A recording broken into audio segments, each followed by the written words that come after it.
Hey everyone, welcome back to Franchise Coffee Chats, presented by Silicon Valley Insider and Keith Kuh. Your hosts here, Lauren Dotson and William Chen from TriNet. We're the national franchise practice leaders. And then today we are featuring Ryan Combe from Better Way. Combe, sorry. Ryan Combe, and he's from Safe from Spread. He started that, in the midst of COVID, and that's a segment that we really want to highlight on.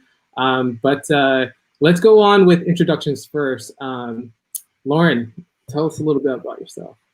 Yeah, hey everybody, welcome back. Excited to be here today with Ryan Combe. We had a really great conversation with Ryan. I don't know, what was that, like 2 months ago, and we didn't stop talking and thought, you know what, this is somebody who everybody's going to want to hear something from. I always love hearing from entrepreneurs who are quick to adapt and quick to learn and come up with something that's really going to be a huge part of the future. I mean, Safe from Spread isn't just something that's going to be here for now, it's something that's going to be hugely important in the future. So very excited. As Will mentioned, for those of you who don't know me, I work at TriNet. I'm the national franchise practice leader along with William, and looking forward to just having a really great conversation today. Awesome. Keith, you want to take it away? Yes, thanks again, Lauren and William, for having me. Keith Kuh, I am the managing partner of Guardian Insight Group, a boutique consulting firm. We help enterprises and startups. Also the host of the Silicon Valley Insider radio show here in Silicon Valley. And given everything that's happening in business environment right now, we're just committed to empowering people's pivots. And whether that's getting into a franchise or another type of startup situation, we're here to help with that. And let's now take it away with you, Ryan. Cool. My name is Ryan Combe. I am the founder and managing partner of a company called Safe from Spread. We do workplace and event disinfecting and sanitizing. Awesome. Well, I'd like to kind of start off, Ryan, with tell us how you got into the franchising industry. So I got into franchising with frozen yogurt, actually. So when I was 25, myself and a partner, we started a business called Spoon Me. It was a frozen yogurt ice cream business, and it was at that whole, peak berry type of that second coming of frozen yogurt. And so we started this brand, and it was really heavy on branding, right? So I'm a big believer that brand is everything, that product and everything else comes secondary to brand. And so we started this company called Spoon Me. It was really hip. We were really the first company out there. We were super eco-friendly. So everything that a consumer used when they came into our location was biodegradable. We had bamboo, hardwood floors, and then we had a ton of play on the phrase "spoon me." So we had T-shirts that would say, "If you love me, spoon me. Shut up and spoon me." We had bathrooms that were graffitied with like hundreds of different spoon me sayings, and so it blew up pretty quick. So we opened a location in Salt Lake City. It was in October of 2007, and within like a couple weeks, we would be lined up out the door and down the block, and it was, and then by this time it's the middle of winter, so typically that the end of fall isn't a great time to open a frozen yogurt or ice cream business in Utah. But it was busy, and then people started asking us if we were going to franchise it.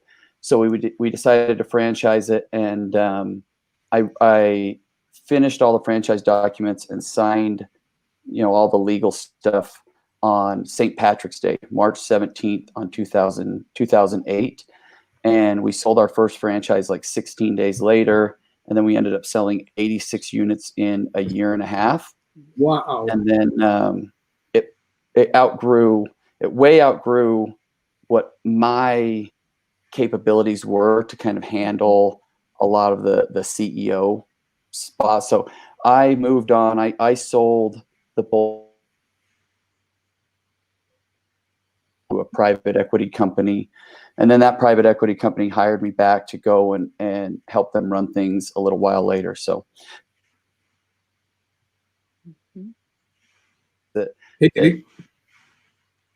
I didn't realize that selling, like going from 0 to 20 something.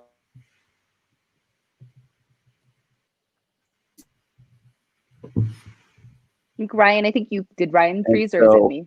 Yeah, I think Ryan. Ryan, can you start from about 10 to 15 seconds? Yeah. That's better now. We lost you a little bit. Want to hear what you were saying though, because where we lost you was when you were saying you didn't realize that going from, I think, like 20 to, and then you cut out. So you were talking about I think what the difference in that growth is, I think where we missed you. Yeah, I don't know. I'm showing a really strong signal, so sorry if my internet's freezing. I'm going to check it again.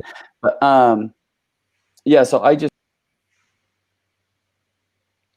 he dropped. We lost him. It's all right. Well, I think something while we're waiting for him to come back that he talked about, that it's just so important, especially when I'm speaking with franchisors. He was talking about the idea around branding, and that branding was the most important thing. Absolutely. And those of us that have been in this franchise industry, we know how hard it is for a franchisor to protect that branding. Once you start to grow and have, lots and lots of franchisees, how do you make sure that is, the same thing that you put out there from the very beginning? So, Ryan, you're back. Sorry, am I back on? I don't. You're back. Showing I've got a really strong signal, so maybe it's just my computer. No, you're good. I was saying something you said that I thought was like really interesting was you were talking about, when you started the business, it was all around branding. So the different phrases and the graffiti and the eco-friendly.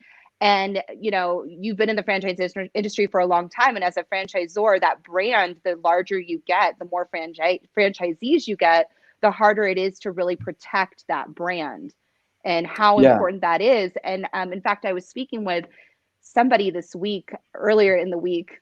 I speak with a lot of people, but we were talking about just the importance about that, because you can have one franchisee go rogue or not hold that brand important, as important to you as a founder and what that meant to you. And what does that do? What is that ripple effect to the entire franchise system if one franchisee goes rogue? So side note, franchising is like middle school.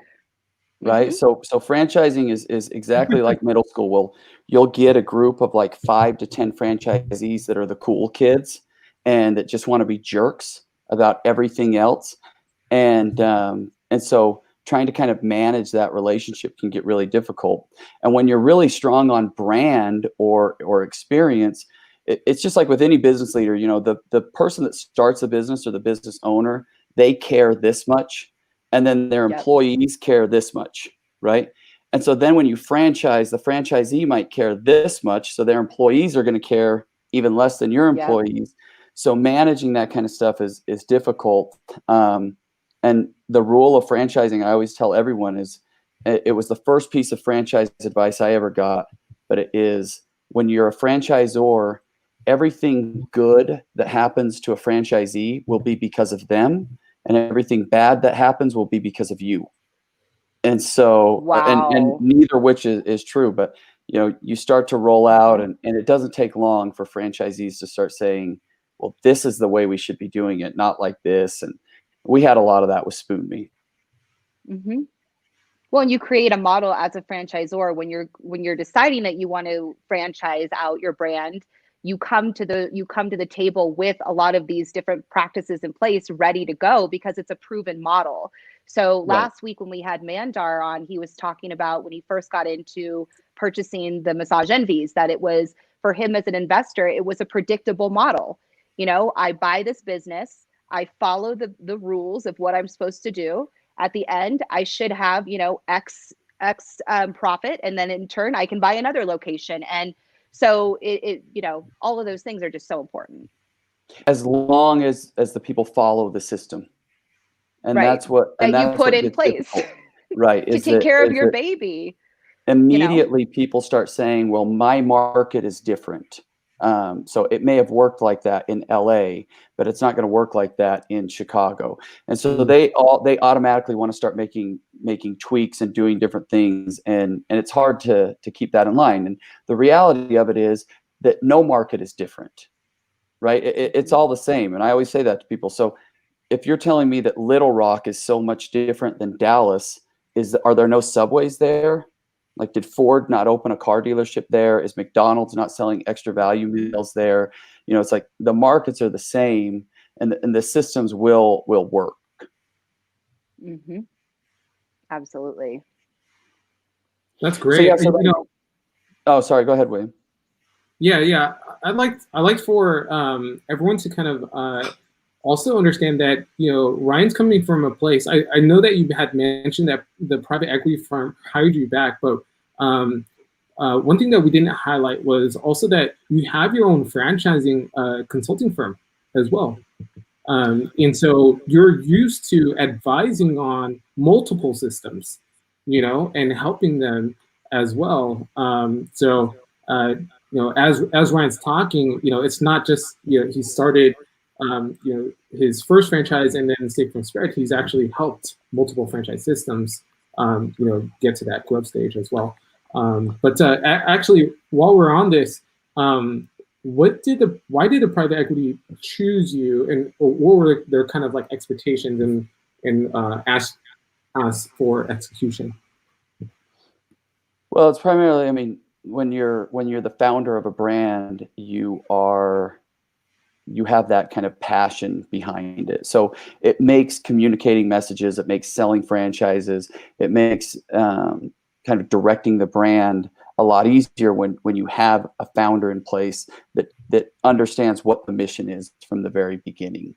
And so that was a big part, was to come in and kind of help do that. We had hired a very qualified on paper individual to come in and be the CEO that had worked at a really large food organization as an executive. And that was really difficult, because that was the transition of where you bring somebody in that was used to managing budgets worth tens of millions of dollars. And we were still like in the hustle phase, right? Like that is, I am a bootstrapper from the very beginning. And sometimes even with this latest business, with Safe from Spread, we're to the point where it's like, hey, you know, we don't have the time, nor do we have the lack of resources that we have to bootstrap. Like, we need to just do this. And it's kind of hard to get past that mentality. Mm-hmm. So, but yeah, so, and that kind of led, so I've probably been a part of over 20 different startups of people that are starting franchises. I've started 5 different concepts myself, and then I've consulted or been a part of another couple dozen probably. And I've focused primarily since Spoon Me in services. So home or commercial services is kind of where I built my expertise. How did you settle on that? Because in my opinion, it's the best business. And so it is, you know, taking somebody that didn't grow up in the food industry and trying to get them to open a restaurant is a recipe for disaster in my opinion. So everybody, when you go into a restaurant, you see the front of house and you see people enjoying their food and you see all this stuff, but 90% of what's happening is happening in the back of house. And, Right. you know, you don't realize as a restaurant owner, you're going to hire and fire like 4 people every single week. And there's just all of this other stuff that goes in there. And so, whereas with home services, it pretty much is what it is, right? You don't have a storefront. It's a lot less expensive to get in. You get your investment back, and it is a lot more secure when you're dealing with economic downturns than the food industry. And if there's ever been proof of that, we have the last 5 months to show you. I think this is a great point, because I, myself included, until I started understanding more about the franchise industry, it's really easy to assume that when you hear the word franchise, you think of McDonald's, Wendy's, Burger King, Chick-fil-A, right? But the services business is really smart, and we had a guest on a little bit earlier talking about that the franchises that have thrived during the shelter in place have been these service businesses, especially ones that are dealing with sanitation or junk or what have you, that those have definitely done very well. Well, I mean, look, you were stuck at home, right? So everybody was stuck at home, having their kids drive them nuts. And you were just walking around saying, man, I hate this carpet. Oh, I wish we would have painted this another color. Oh, my garage is dirty. Oh, I need to fix my sidewalk. Like, if I started to list off the number of things that I have done around the house since we were quarantined in the middle of March, I've probably done 10 different things. We've repainted the outside of our house. We painted our garage. We redid the garage floor. We replaced carpet. We've replaced doors. I mean, like, we were doing all of this stuff because you were at home more, and now all of these things you didn't like about your house, you were getting around to upgrading. Mm-hmm. Absolutely. I can't agree more here. When we're managing our pipeline at TriNet from a risk tolerance perspective, I do feel like the ones that were actively also looking for maybe a strategic HR solution were the ones who were like service brands that you had mentioned, right? Or essential businesses, because they were deemed more essential, right? Maybe like HVAC, plumbing, electricians, they have to service homes, so with that said, Ryan, based on your experience, do you feel like these service brands definitely have a larger profit margin? Oh yeah, significantly. There's no larger. overhead. Yeah, I mean, you're not dealing with a storefront. You're dealing with way fewer employees. All of the things that suck about owning a business, you're removing a lot of that through most service brands. And so, I mean, your two biggest liabilities when you own a business is one, employees, and then I would say two, probably number of transactions. So if I own a sandwich shop, and the only way I'm going to pay my rent each month is if I sell 200 sandwiches a day, that's a big number that I got to hit every single day to be able to break even. Whereas with most service industries, it's like I went and painted a house and I made $6,000.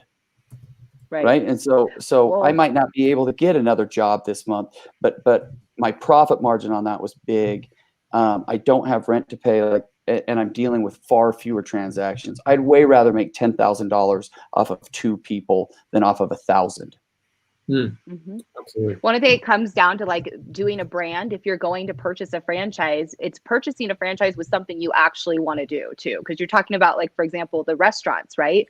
That's such a quick one that you see all the time, people wanting to purchase. But to your point, I mean, my first job was at a Togo's, and I mean, I think I had to get a work permit. I mean, that's who they had working there, like, to hope that they get the 200 sandwiches made to pay the rent, Right. to pay for the food, to pay for the cleanup, and hope that no one cuts their fingers, and, all of these different things. So I think the service industry, it greatly is there's a huge opportunity for it right now more than ever, because you don't have to worry about those overhead costs, because like COVID would not affect any of these businesses, where it absolutely 100% did the gym franchises, the quick service, the fast casuals, the beauty ones, because those were really, really huge.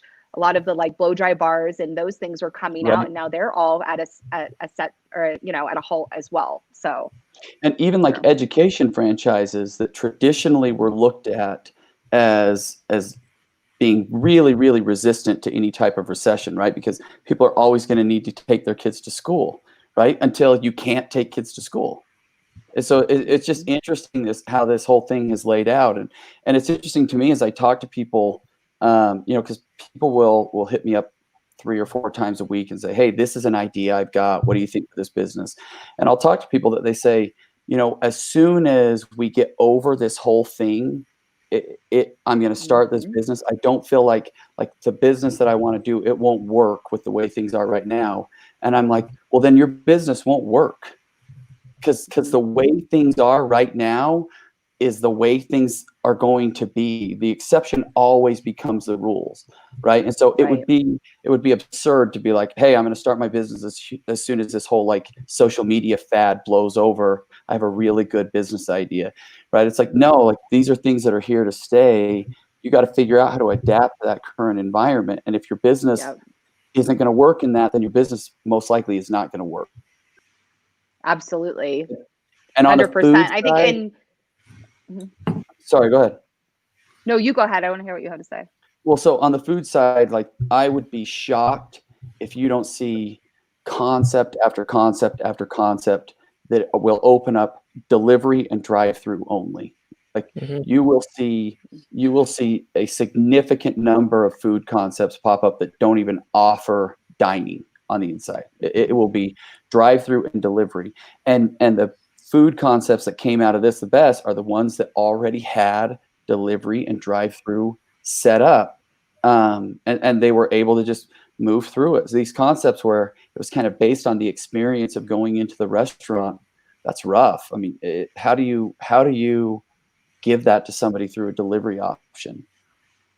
Well, and it's interesting too, because even prior to COVID happening, when DoorDash and some of these, Postmates were really blowing up, what I was seeing from a lot of my restaurant clients was going, how do we compete now with the quick service? And how do we like adapt even the materials that our food is being delivered in? For example, like I have one client that, okay, they're in San Francisco, they make high-end hamburgers. It's San Francisco, that's what we do. We eat $20 hamburgers. But if he's going to deliver this $20 hamburger, like it's got to taste good. And hamburgers aren't made to be delivered. They're made to be eaten right away. So, the conversation we were having, and this is probably like 6-7 months ago, was he was going through and trying to find manufacturers of eco-friendly, because he's in San Francisco. He wants to make sure he's eco-friendly.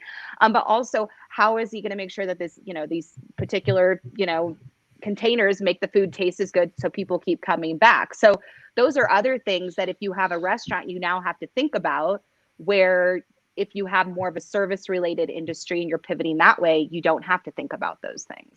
Right. And I think something I would love you to talk a little bit more about the Safe from Spread and kind of like what you're doing, because you started that within, I feel like it was like a month of COVID when we talked to you, and we were just talking about how you did the celebrity golf tournament here in Tahoe a couple of weeks ago. And I think you've got the whole contract for the entire PGA like through 2020.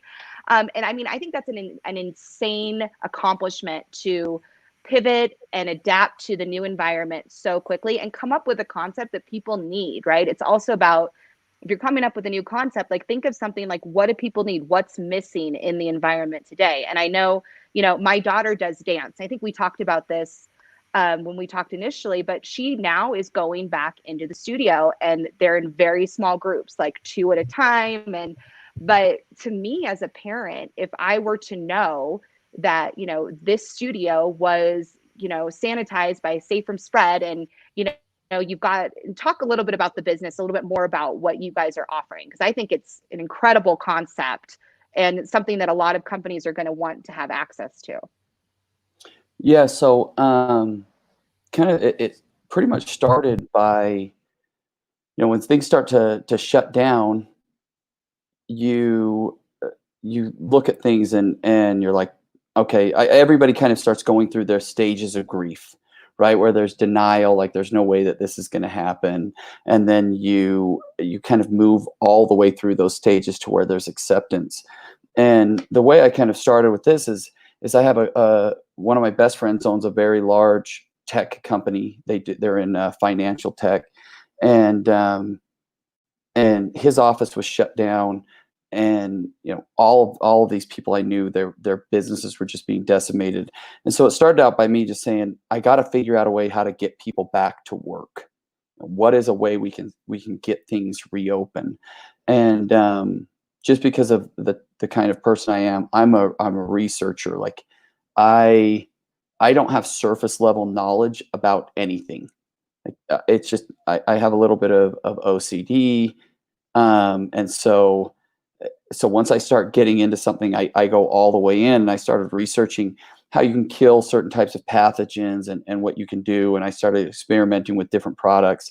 And at the end, I had this product, and I had this way of applying it that was really going to be effective, and it was going to hit on all the CDC guidelines, and it was in line with all of the way that the professionals and the experts were saying you need to treat things to be able to disinfect.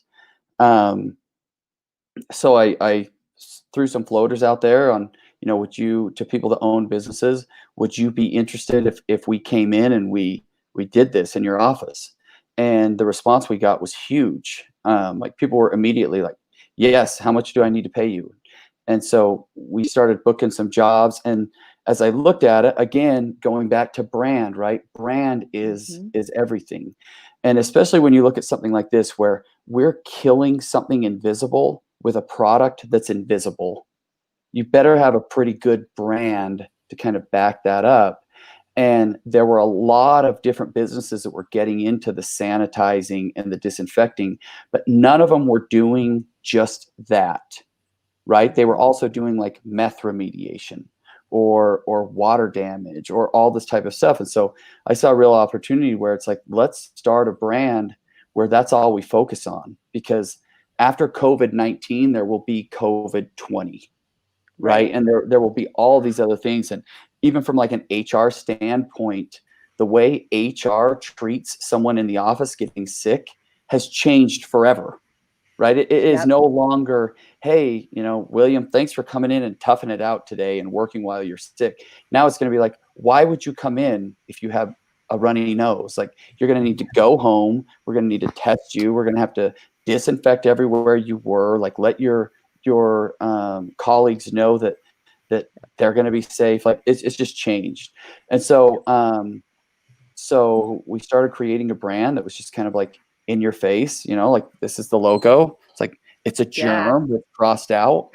So like, there's no doubt about what we're doing. And we created the brand Safe from Spread. And we did that just because, as a business owner or as a company, it's a lot easier to say, hey, we're safe from spread, than to say company X came and disinfected our workspace, right? Like, it just makes it. Well, it's the bigger picture. Yeah, it's taking your brand here and it's giving it the ability to go here. And I'm thinking from an HR perspective, when I'm working with my clients, the list of what you have to have ready just to go back in your office is insanely overwhelming. And then, in the state of California, for example, because, we actually, our businesses can be held liable for workers' comp claims now because of COVID. So not unions will get involved, and OSHA will get involved. Exactly. You are opening Pandora's box right there. So like, you have now, it's about a responsibility to protect your current employees, also their families, because if you get an employee who gets sick and then they go home and then somebody dies, something like that. I mean, there's just so many levels. It's who's going to come into your business, who's going to work for you. And I mean, I know as an employee, there's an app I've been using since COVID. I feel like it's like my countdown of how long have I been in quarantine. But one of the things that, it talks about is, do you feel safe going back to work? That's like one of the main questions. And I'm like, I mean, my work is now in my kitchen. So I'm like, I feel safe here, I guess. But like, if TriNet were to say, hey, Lauren, I want you back in the office, and I was a person that was in the office every day, I don't know if I would actually feel safe. And it's not so much me. It's like, what if I get sick and I get someone else sick? I think that's like, if it's my daughter or my parents or, just somebody I didn't even mean to, I get sick and I touch something and I didn't know I was sick. I mean, that is the environment, unfortunately, that COVID is, right?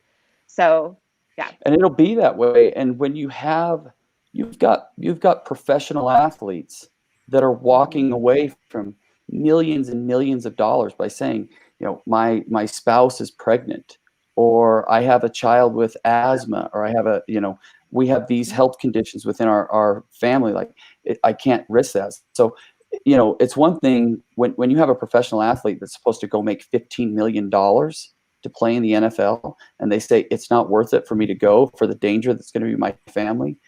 How is your employee that's making $20 an hour going to feel? Yeah, right? Like, you have those same protections in place because they're most likely you don't. And there's going to be a lot of fear from people doing this. And again, the exception becomes the rule. So if you're a big company and you've instituted all of these procedures to help keep your employees safe from getting sick right now, 2 months down the road, you can't all of a sudden just say, oh, well, now we don't give a shit if you get sick, right? Like we found a vaccine for COVID. Now you can get sick, because now if I come back to work and I get sick, whether it's strep throat or whether it's something more serious like COVID-19, I'm going to say, well, we had procedures in place to prevent this and we just got rid of them. And now I'm sick.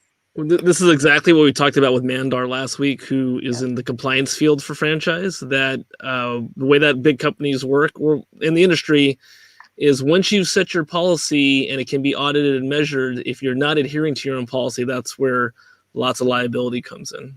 Right. And so now it's not like, now it can't just say, oh, well, we didn't know about this, so we failed to protect our people. Now it's, we knew about the dangers of this type of stuff.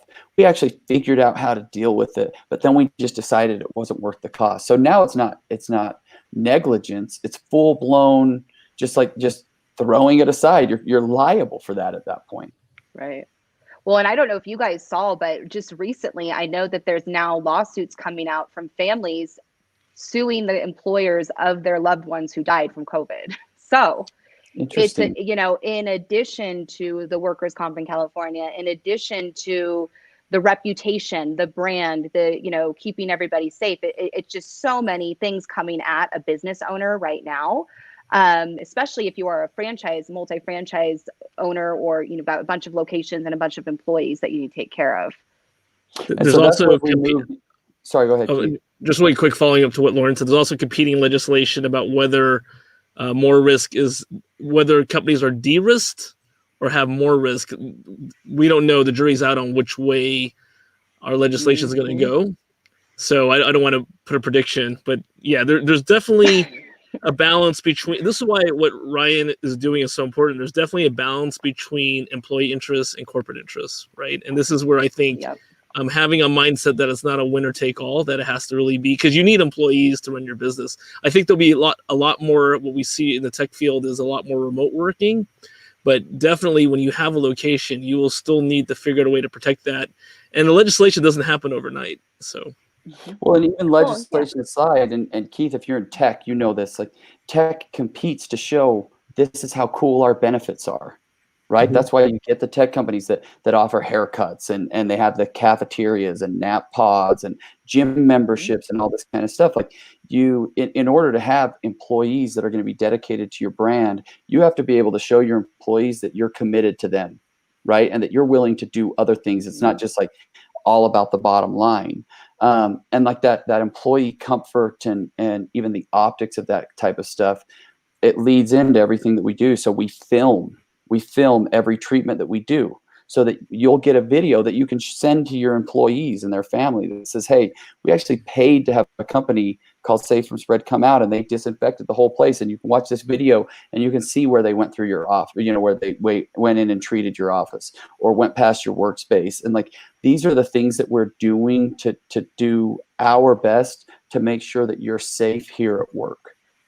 And then to your point, Lauren, to make sure that you're safe going home to your families. And we even do that too. So if you're a client of ours where we come in and we do regular sanitizing, if one of your employees gets sick, or if any immediate family member of your employee gets sick, we'll actually go and sanitize their home for free. Wow. So that's a huge benefit for employers to be able to say, not only are we keeping you safe here, but if your kid goes to school and gets sick, Safe from Spread will go out there and disinfect your home to mitigate the chance of the rest of your family getting sick. I think that's huge. And I mean, my mom is considered an essential worker, right? She manages a department store that shall remain nameless.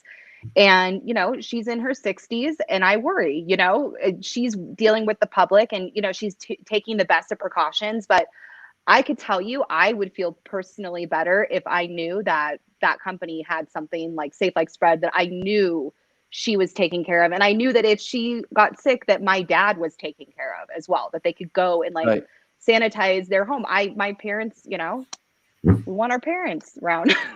So, Sure. and they're more susceptible to things like this than I am. But I think that the big thing too with COVID is that actually, yes, there's a protected class, or there's people that, have asthma or diabetes, or they're older and maybe they're more susceptible to this. But the other piece of this invisible disease that needs something, to combat it, is that you don't know how you will react to it, because there are also people who are perfectly healthy who this is taking down.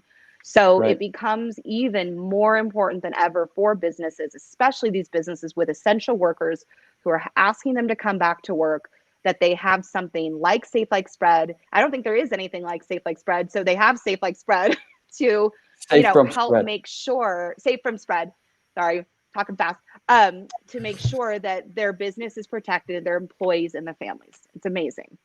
And it's another story of resilience and adapting and pivoting right when you need to do it. And we can look back, and historically, Keith, I mean, you're our business guru, but there's just been, God, how many amazing brands have come out of something like this, that there just needed to be the right person to like put it into practice and figure it out, how to execute it, and quickly. Yeah, my guest for next week is Jonathan Nelson, a venture capitalist, alternative venture capitalist. And we were talking about how definitely in times of crisis, so whether it's a pandemic or the financial crisis, a lot of companies are caught off guard. A lot of companies who cannot adapt go away. But the ones that come out, there's something to be said about what doesn't kill you makes you stronger. And it's very appropriate for Ryan's brand. But that is true in all industries. Something will come out of this and it'll be a new industry, something we might not even know about yet. And those brands will be the new brands. And what's cool about that is that it acts as like a magnet to bring people together, right? So it's like now, if you're a business owner and you're really out there trying to make a difference, or to do something bigger and better, and to stay alive, it attracts other people that are trying to do the same thing.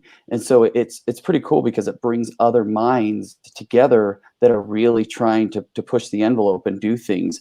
Whereas a lot of people just kind of end up sitting on their couch. It ends up bringing a lot of really good people together. Yeah.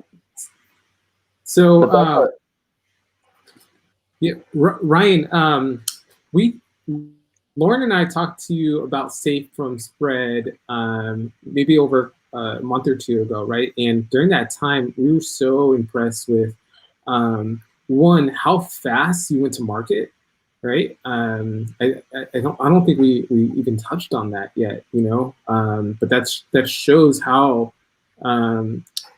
motivated you were, right, to make sure that you helped not only the community but entrepreneurs as well. But can you tell us a little bit more about how many franchises you have across the nation, and are you still accepting folks to purchase your franchise nationwide or even globally? Yeah, so everywhere. I mean, we're growing. So right now we're operating in Utah, Nevada, Arizona, Texas, Georgia, New Jersey, Illinois, Indiana, Ohio, and I don't know, and soon to be a lot more.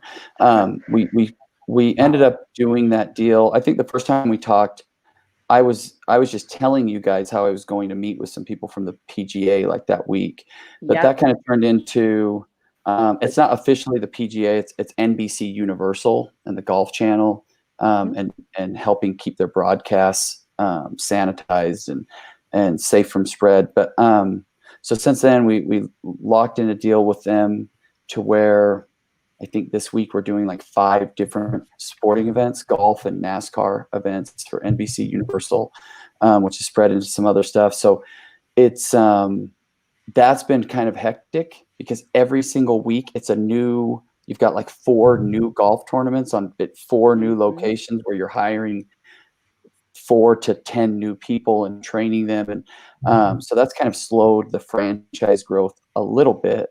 What is cool though, is a lot of these places are happening in locations where we have a franchisee already, right? So it's the franchisee that gets to go and work the PGA Championship this week in San Francisco. It's a franchisee that'll be in Chicago at the BMW Championship. We just learned yesterday that we'll be doing the U.S. Open in New York next month. And so, so when you talk about speed, it's just like, I view everything as like steps and hurdles. And I've done enough things to know that the person that's like, oh, well, this isn't ready yet, we need to wait. This isn't ready yet, we need to wait. Like, it will never be ready. Like, there's no such thing as a finished product. And so it's hitting that first step of saying, this is ready to go to market. And when we get there, now we're going to start making improvements and going and just saying yes. And myself and my partner in this too, I have to give him a lot of credit. His name's Ryan Hicks. But it's just like, we would always say yes. So like, one of the first really big jobs we got was for this like factory in upstate New York. And he's in Dallas and I'm in Utah. And it's like, can we do this? It's like, yeah, we'll do it. Like, we don't know how right now, but we know in a week we'll be there and we'll do it. And if I have to load stuff up in my car and drive across the country, I'll be there. And that was kind of what led to this NBC Universal, is that I was willing to tell the producers, you give me 24 hours notice and I'll be anywhere. Like, I will literally get on a plane myself with a suitcase full of equipment and we'll be anywhere. And there's not a lot of brands out there that will do that. And so while everybody's scrambling to make this work, they like to see somebody that's like, hey, I'll figure it out for you. So let me take this off your plate and I'll stress out about it and I'll get it figured out. And so that kind of mentality has enabled us to just kind of go from 0 to 1,000 really fast. And like, I would say with confidence, like, we'll be the largest company in the world that does this type of stuff within the next year. That's incredible. I also, I don't think we've also touched on this. Lauren and I had chatted about what's coming in the near future, right? Meaning, from a technology perspective, you said that you did the videos for the employees so that they can show their employees, but from a business perspective, there's another way to help these businesses as well, right? With potential advertising. Yeah, I mean, so that's it. I mean, we almost look at ourselves as a marketing company first, a marketing company that keeps people safe. And so if you're putting this amount of effort into keeping your customers and your employees safe, we want to make sure that you're able to get the most out of that. And so, like I said, the things that the videos that we make, the social media presence that we have a lot of technology that's evolved, so you can run your whole business just from your cell phone. And we're continuing to work on more and more things. It's kind of cool. And I mean, to that point too, like, we have franchisees that I've never even met, right? I mean, there's not a whole lot of franchise brands that could say that they've never even spoken face to face with over half of their franchisees. Like, we've done no in-person trainings, we've done no discovery days, all of these things that I actually preached against for the majority of my career, which this has forced us to adapt the things that I've always been doing. But that also kind of positioned us to be ready to do it, because I didn't have to change the way I sold franchises. I always was trying to figure out a way to shorten the process, to make it happen virtually, to do all that type of stuff, so that you could just grow faster. That's awesome. Hey, Keith, I recommend connecting with Ryan, maybe offline, but he's also developing a app in which you can tell which restaurants or which buildings have utilized Safe and Spread, and when they are going, when's the last time they've utilized Safe and Spread as well, right? Yeah, definitely would love to chat about that. And to Lauren's point, so when you talked about the dance studio, right? Like, this has represented a client acquisition opportunity that is pretty much never been seen before, because there are a ton of parents, like, everybody's talked about the COVID haircut, right? Of all the moms and dads trying to cut their kids' hair because they can't take them to a salon. But there are still, there's people that don't feel comfortable going back to a gym, or don't feel comfortable taking their kids to get their haircuts or going back to a restaurant. And so we're enabling these businesses to actually go out and say, hey, you want to find a dance studio for your daughter and you're kind of iffy on where you were going? Well, look at this one. They're bringing somebody in every single week that's doing this. And so when you look at things like that, like how often does somebody change the person that cuts their hair? Like once a decade, right? Like, so if you went out over your competitors and you said, hey, we're going above and beyond to keep you safe, you have a real opportunity to take a client away from a business that isn't doing that much. And in a lot of these industries like gyms and educational businesses and salons, personal services, those are clients that you're going to keep for years and years and years.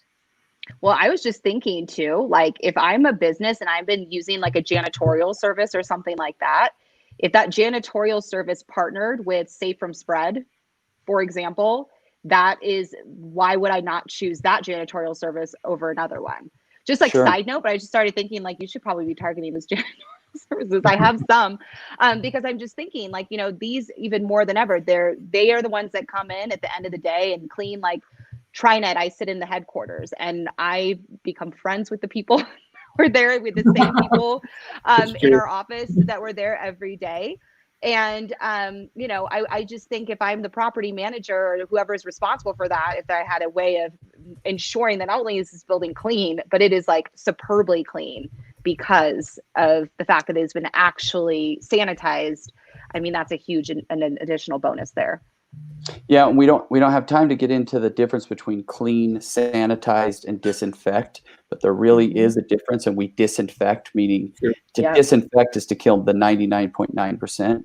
But what we get a lot too is that people, even with those janitorial services, they'll say, oh, well, they sanitize things when they come in. You know, like they're a property just cleaning up. Right. Yeah. And so, but then we'll get a call from somebody in the office and they're like, well, you know, I've seen the way that they vacuum our conference room. And if they're sanitizing the same way that they vacuum, I've got some real concerns about the job that they're doing. And so, again, people there is a lot of value in being specialized in a specific thing. So we don't vacuum, right? I'm not going to go vacuum your space because that's not what we do. But if you want us to go and make it a safer place for your employees to get back to work, that's exactly what we do. And all of our products and all of our procedures have been developed with that sole purpose in mind. I keep thinking about those exposés about during post-pandemic or during the pandemic, how hospitality hotel chains are really not as clean as they're saying they are. So I can imagine a good partnership for you would be to get hooked up with some of the major hospitality brands. Or I've been waiting for Marriott to call, and I don't know what's going on. They should. I think Keith, I think there was like an Oprah on that like years ago when they put the black light in the hotels, and that I don't even use. I think we needed Safe from Spread years ago. Well, yeah, you're right. What I'm thinking though is that with so much negativity, I think they said that travel and hospitality, I mean, we already know it's one of the worst impacted sectors, but if they're trying to recover, having unnamed auditors come in and do exposés is not a good thing. So almost the Safe from Spread could be some type of partner that would basically be a stamp of approval almost. There's definitely other considerations on risk and compliance in regards to that, but just something that you would think that they need to get a handle on. And we're doing that more and more. Conventions too. Conventions. Yeah, so we've had some deals with like the biggest franchise conventions. We were working on some things with them, which unfortunately they're not going to be happening this year, but we'll still be doing that. And we've been doing a lot more of this, you know, to kind of what Keith is talking about, the consulting of where, you know, like, hey, this is how this type of stuff behaves. This is how it spreads. And these are the things that you need to be doing if you want to mitigate the chance of these pathogens doing damage. So like we've put together, we're really becoming, because of all these PGA tournaments and NASCAR stuff, we're really becoming the experts on events. Where if you're bringing people from all over the place, or you're bringing a team from California to play a team in Arizona, we really have a good procedure in place to make sure that nothing comes from California to Arizona and vice versa.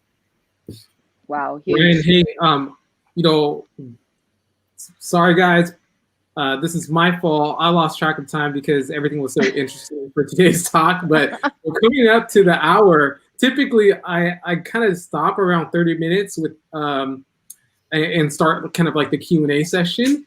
But I know we got 8 minutes left. We have a question from the live stream on YouTube from Charles. Are you ready to take this, Ryan? Yeah, let's hear it. Cool. Ryan, are the safe and spread services sold as a managed service with contract term or sold as per job or both? Both. So we typically do three things. So we do kind of an emergency service of somebody here tested positive or we think they're testing positive. Can we get somebody? Like yesterday, I literally left my desk and went out somewhere and was there in 30 minutes to do a job. Or we'll do kind of a contract where we come out once a week or a couple times a month or once a month. So it just kind of depends on what the business needs. Awesome. Thank you so much for that. I actually have a couple questions that folks had emailed me. They said they couldn't be on the call today, but based on your experience, they would like to know, can you tell us your thoughts on the key differentiators of the millennial franchisor? And then we'll talk about the millennial franchisee. So I've done a lot of research into the difference between the different age groups, like baby boomers, Gen X, millennials, Gen Y, Gen Z, I guess. The biggest difference with millennials when you're looking at these types of things is that millennials were educated a different way than baby boomers. So the bulk of franchising has been set up to cater to baby boomers. And a baby boomer, while they were going through school, they focused on humanities, right? So like my parents, they took a lot of English classes, they took drama classes, Art history. Art, all that type of stuff. They didn't have any computer classes. They weren't taking advanced math. Like, most people that graduated in the 60s and 70s, they weren't taking algebra 2 and calculus and that kind of stuff. Whereas millennials is and to some extent the tail end of Gen X, but really millennials is that first generation where everybody was taking advanced math. You were taking computer classes. You were taking a lot of the more technical type of stuff. So for millennials, we get numbers. So when you're talking to a baby boomer, let's say you're selling a baby boomer a franchise, you will spend a ton of time going over numbers and P&Ls and models and all that kind of stuff. And you won't focus as much on the brand story or the brand itself. Whereas with millennials will look at a business and say, that makes sense. I can make money off of that. Now tell me why I should care. They want a purpose. Exactly, because so we understand the technicalities of things really, really quickly.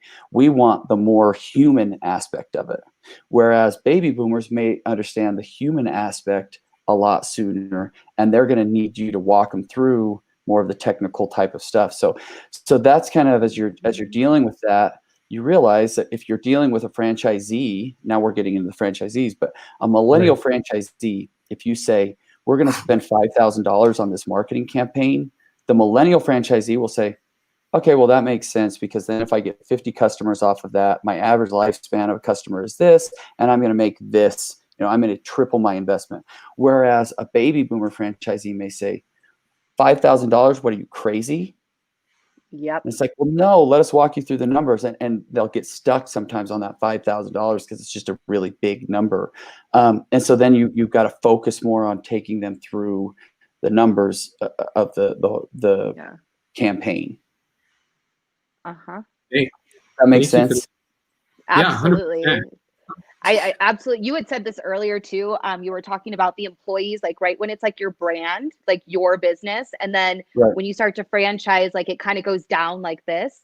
And I was thinking about that because when you talk about like life and like why some people are happier in life than others, I really think it is that if you have a purpose, right? Like I feel I have a purpose at TriNet. It gives me purpose, so I love it. You could probably hear it in how I talk about business and what I do. And as a millennial, I'm a millennial. I think we all talked about this on the phone. We're all millennials. That's always what my goal was in life, was to wake up and do something that I love to do. And I think it's like seeing the bigger picture, not understanding like necessarily how I'm going to get there. Like to your point, you're like, I don't know how I was going to do it. I just knew I could, like, I'll figure it out. Right. And I think that's kind of the whole thing is we're like, okay, I love that concept. I don't know why I need to do that, but you're telling me it works. Okay. I'll figure it out. Like we'll get there. And yeah, I love that. I totally get it. All right. Next question here. What are some tips you advise emerging brands who want to start franchising? I know we talked about like brand is important, but is there anything else besides? I mean, look, be dialed in. So you don't have to have all your procedures and processes perfect, but you've got to know where you're going. Because once you start bringing on franchisors, it will take a life of its own really, really fast. And so you've got to understand where you're going. You've got to be able to properly communicate that with your franchisees. The other advice I'd give emerging brands is something like, I would say I'm kind of an outlier in the franchise industry. So the franchise industry really is only like 12 people. But I mean, I joke about that, but it's like a really, really small niche industry.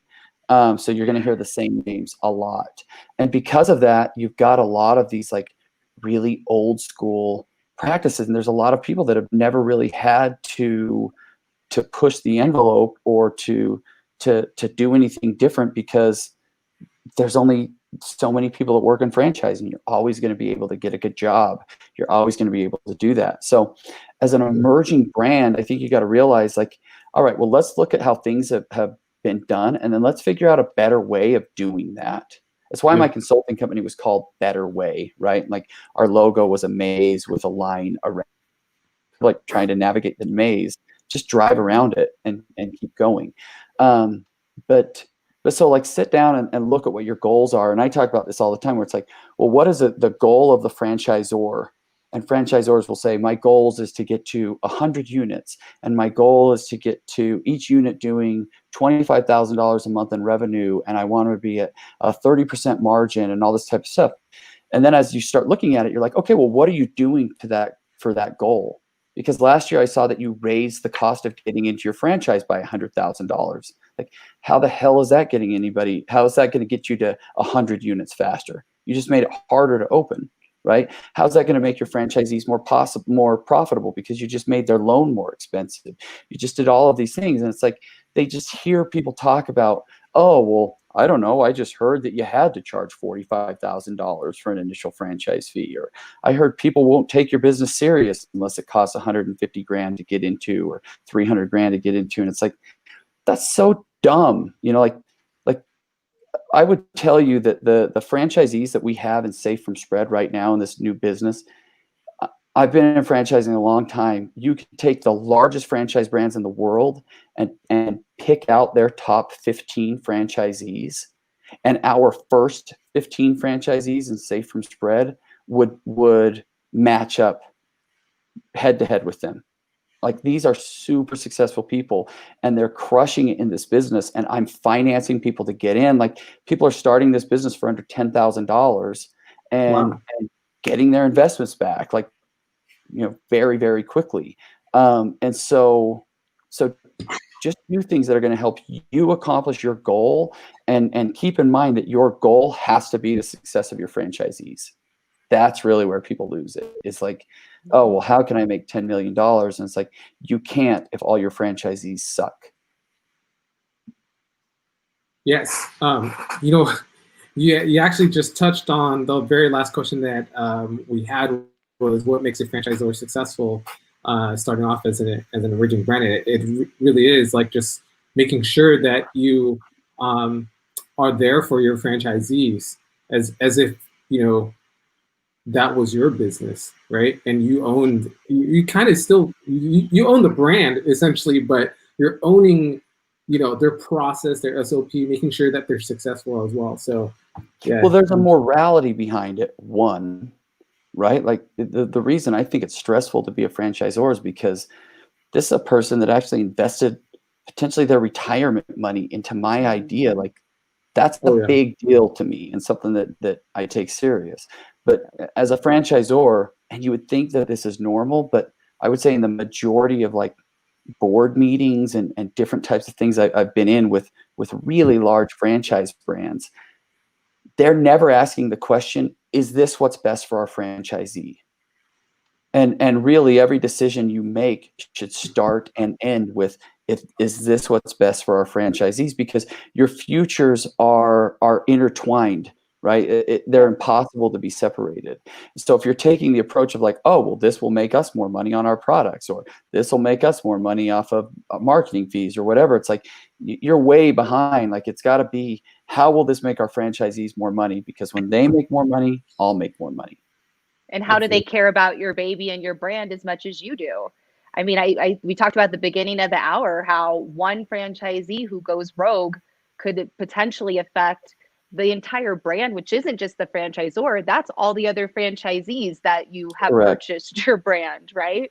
So right, because it's not that a guy took a bath in the sink at the Taco Bell in Omaha, Nebraska, right? It's not like they're saying J&J Enterprises, Taco Bell. No, it's just Taco Bell. Yeah, it's just Taco Bell, right? And that's it's like you look at Chipotle, I think down in Fresno, and then they had like a couple locations, people get sick, but it takes 2 seconds now for people to get on Twitter and say, hey, I was just at so and such place and this is what happened, and ripple effect, or get onto Yelp and they're on Yelp and they're saying, this, that, and the other thing. And you have a particular brand with really low Yelp reviews. Well, that directly correlates up to the franchisor, whether they want it to or not.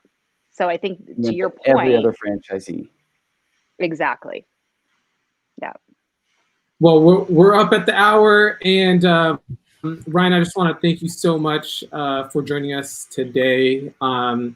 Is there, how can people reach you? What's the best way? If they were find me on LinkedIn. So just Ryan Combe, Combe. LinkedIn's actually the only social media that I have. I don't have Instagram or Facebook or anything else. So there you go, the millennial with no social media. But yeah, I'm on LinkedIn, or you could email me. Probably the easiest way to get me is just info@safefromspread.com. Got it.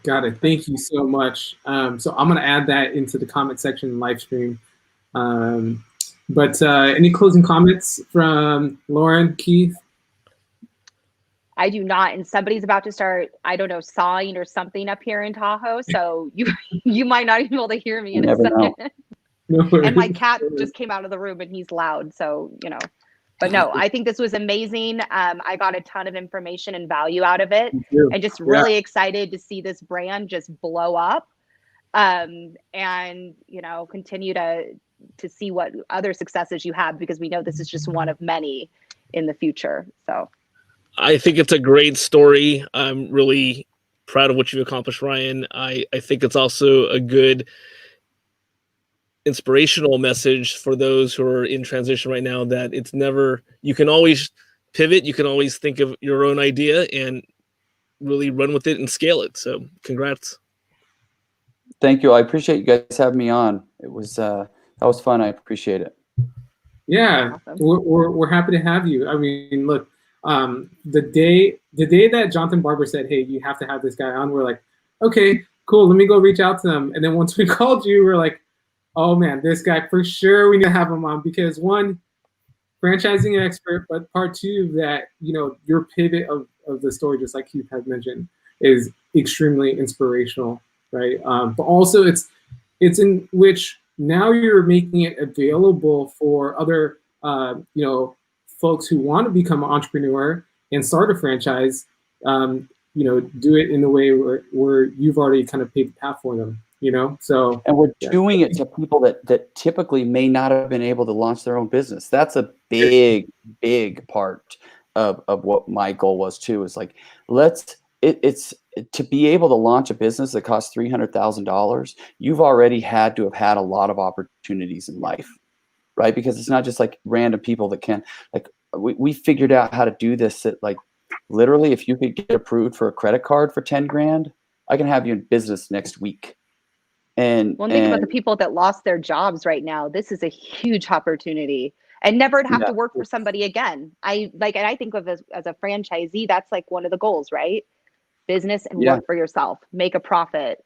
You know, now you have a business that you guys are doing stuff for pretty much what NBC Universal all across the country. That's just the tip of the iceberg. It's these businesses all over the place. And there's literally hundreds of thousands of them throughout the United States that need it. So huge, huge opportunity. Yeah. Well, thank you guys. Have a wonderful day. Yeah, Thank you. too. Thanks. All right. Thank you very much. Thanks, everyone. Have a great weekend.